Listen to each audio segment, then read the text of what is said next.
All right, sorry about getting a little trigger happy and going forward than I wanted to. So I'm gonna backtrack a little bit, back to this part right here where Martin discusses the U.S. Department of Veteran Affairs, and notice how she brings up that term moral injury again. So just giving you a hint for the next guiding question, it's going to ask about moral injury and what what's the importance of moral injury to Kudo.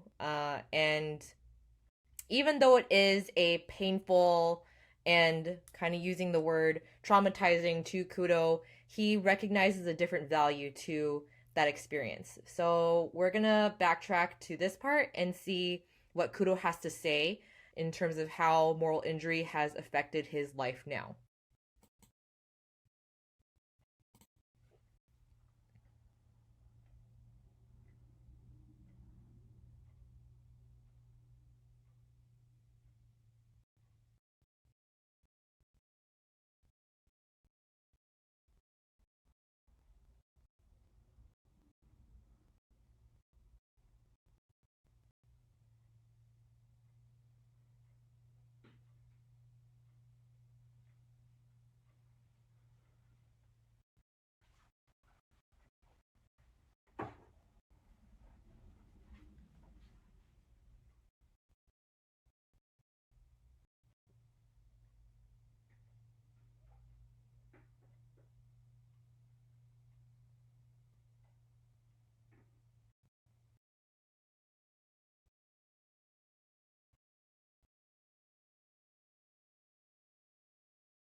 All right, let's go ahead stop there for a minute. We're almost there. We have one chunk.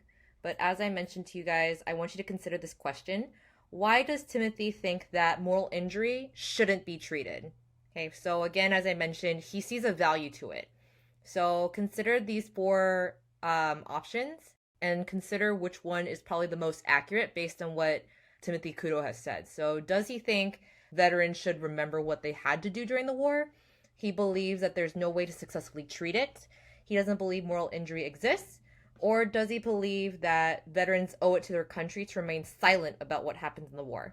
So consider that question, and you may need to reread or rewatch or re listen to the interview before you answer.